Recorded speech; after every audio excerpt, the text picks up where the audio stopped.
Udara siang di kelas 9B terasa pengap, tegang. Guru matematika, Pak Budi, berdiri gagah di depan, sorot matanya tajam menyapu setiap sudut. Tangannya memegang setumpuk lembar ujian dengan cap merah. Keringat dingin mulai merembes di punggung Arya. Duduk di bangku paling belakang, biasa tak terlihat. Nama-nama dipanggil satu persatu. Beberapa siswa tersenyum puas, lainnya tertunduk lesu. Giliran Arya tiba, nama yang jarang disorot prestasi akademiknya. Pak Budi terdiam sejenak, tatapannya menajam, mengunci Arya. Hening tiba-tiba menyelimuti ruangan. Arya Saputra. Suara Pak Budi menggelegar, namun kali ini ada nada mencurigakan. Nilai ujianmu 95. Desiran bisikan langsung menyebar. Arya, si pendiam yang sering kesulitan, tiba-tiba melonjak jauh. Rasanya campur aduk, lega, bangga, tapi ada firasat buruk. Pak Budi mengangkat lembar ujian Arya tinggi-tinggi. Ini mencurigakan. Soal ini sulit, dan kamu, ini bukan gayamu. Ekspresinya jelas penuh keraguan. Beberapa siswa menoleh, tatapan mereka bergeser dari terkejut menjadi menduga-duga. Rasanya seperti ada tangan tak terlihat yang mencekik. Jujur padaku, Arya, dari mana kamu dapat jawaban ini? Kamu mencontek atau lebih parah, kamu mencuri kunci jawaban? Tuduhan itu menusuk, seperti pisau dingin menghujam jantung Arya. Seluruh perhatian kelas kini tertuju padanya, menghakiminya. Ia tertunduk, malu luar biasa. Pipinya memerah padam, urat lehernya menonjol, ingin berteriak menyangkal. Tapi tenggorokannya tercekat, tidak ada kata yang keluar. Rasa tak berdaya melingkupinya. Pak Budi menatapnya dengan pandangan merendahkan, seolah Arya adalah aib yang harus dipertontonkan. Anak seperti kamu, dengan latar belakangmu, mustahil mencapai nilai setinggi ini tanpa cara kotor. Kata-kata itu lebih tajam dari pisau, menusuk hingga ke inti harga dirinya, menyentuh luka kemiskinan yang selalu ia tutupi. Matanya berkaca-kaca, seluruh tubuhnya gemetar. Suara tawa kecil dari beberapa siswa terdengar samar, memperparah kehancurannya. Ia merasa remuk, hancur berkeping-keping di hadapan semua orang. Ruangan kelas terasa berputar, udara menipis. Pak Budi melempar lembar ujiannya ke meja dengan kasar, seolah itu sampah. Bel istirahat berbunyi, tapi Arya tidak bergerak. Teman-teman berhamburan keluar, beberapa masih mencuri pandang sinis kepadanya. Ia merasa tertindas, seperti beban berat menimpa dadanya. Emosi marah dan sakit hati memuncak, campur aduk dengan rasa malu yang membakar. Dengan langkah gontai, Arya keluar kelas, menyusuri lorong sekolah yang sepi.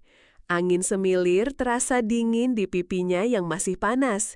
Ia hanya ingin menghilang, melarikan diri dari tatapan menghakimi. Namun, di balik rasa sakit itu, sebuah tekad membara, perlahan namun pasti. Malam itu, Arya tak bisa tidur. Kata-kata Pak Budi terus terngiang, memicu badai emosi. Namun, di tengah kehancuran, api perlawanan menyala. Ia tidak akan membiarkan dirinya diinjak lagi. Dendam itu bukan tentang kekerasan, tapi pembuktian yang elegan. Keesokan harinya, Arya menghabiskan waktu di perpustakaan sekolah, bukan sekedar membaca buku pelajaran. Ia mencari buku-buku referensi yang lebih kompleks, mendalami teori matematika dan fisika tingkat lanjut. Ada kehausan baru akan ilmu, bukan untuk nilai, tapi untuk pemahaman. Pulang sekolah, bukannya langsung ke rumah, Arya sering mampir ke warung internet di pojok gang. Dengan sisa uang sakunya, ia belajar coding dasar dan konsep data science secara otodidak dari tutorial gratis. Matanya berbinar, menemukan dunia baru yang menantang otaknya. Ia mulai membuat jadwal belajar yang ketat. Dini hari sebelum subuh, ia sudah terbangun, mengerjakan soal-soal dan memecahkan algoritma. Sore hari sepulang sekolah, ia mengulang materi dan berlatih pemrograman. Tekadnya sekuat baja, terpahat dari rasa sakit hati. Wajahnya sering terlihat lelah, kantung mata menghitam, namun ada kilatan tekad di matanya. Ia tidak bercerita pada siapapun tentang proyek rahasianya. Semua dilakukan diam-diam, jauh dari pantauan mata yang menghakimi, terutama Pak Budi. Lia, teman sebangkunya yang cerdas dan sering mengamati, mulai menyadari perubahan pada Arya. Ia melihat Arya sering ke perpustakaan hingga sore, membawa buku-buku tebal yang tidak biasa. Ada sorot mata fokus yang tak pernah Lia lihat sebelumnya. Suatu siang, saat jam kosong, Lia melihat Arya sedang menulis rumus-rumus rumit di bukunya. Ia mendekat, sedikit penasaran. Arya tampak terkejut, namun Lia hanya tersenyum tipis. "Kau sangat serius akhir-akhir ini?" Sebuah pengakuan kecil yang tak Arya duga. Lia tidak bertanya banyak, hanya sesekali menawarkan bantuan atau referensi buku yang mungkin berguna. Ia mulai percaya bahwa ada sesuatu yang besar sedang Arya siapkan. Kepercayaan kecil itu menjadi bara api yang menghangatkan semangat Arya, memberinya kekuatan tambahan. Arya mulai merancang sebuah sistem, sebuah algoritma prediksi sederhana yang bisa mengidentifikasi pola-pola rumit dalam data, bahkan yang tidak kasat mata. Ini adalah hasil kombinasi dari semua yang ia pelajari, sebuah ide orisinil yang akan ia presentasikan. Ketidakpercayaan Pak Budi menjadi pemicu utamanya. Ia ingin menunjukkan bahwa kecerdasan tidak ditentukan oleh status sosial atau penilaian sembarangan. Setiap baris kode, setiap rumus yang ia pecahkan adalah langkah menuju pembalasan yang manis, tanpa suara namun bergaung. Hari puncak presentasi proyek ilmiah sekolah tiba. Aula serbaguna dipenuhi siswa, guru, dan beberapa petinggi komite sekolah. Pak Budi duduk di barisan juri, wajahnya kaku, matanya menyapu siswa yang bergiliran maju, termasuk Arya. Arya maju ke depan dengan langkah tenang. Berbeda dari dirinya yang dulu, ia kini memancarkan aura keyakinan. Layar di belakangnya menampilkan deretan kode dan grafik yang kompleks. Beberapa guru mengernyit, merasa asing dengan materi yang disajikan. Arya mulai menjelaskan proyeknya, sebuah sistem prediksi pola cuaca mikro berbasis algoritma Bayesian sederhana. Ia memaparkan bagaimana algoritma itu dapat mengidentifikasi perubahan cuaca lokal yang sulit diprediksi dengan metode konvensional. Suaranya jelas, lugas, penuh percaya diri. Para juri, termasuk Pak Budi, mendengarkan dengan saksama. Beberapa mengangguk kagum, terkesan dengan kedalaman analisis Arya. Ini bukan sekedar teori, Arya bahkan telah mengumpulkan data dari stasiun cuaca lokal dan mengujinya sendiri.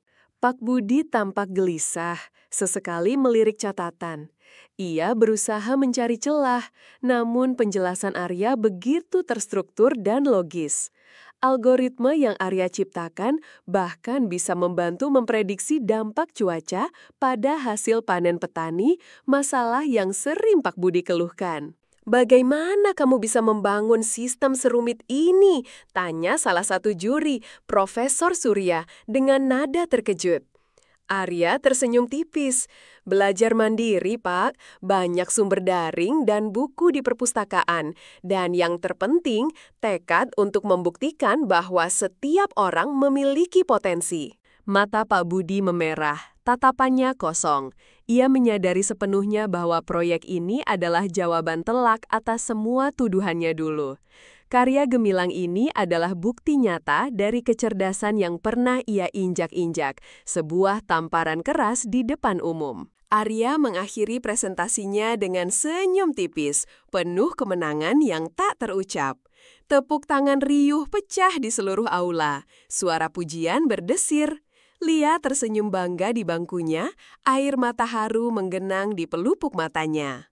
Pak Budi hanya bisa menunduk, wajahnya pucat.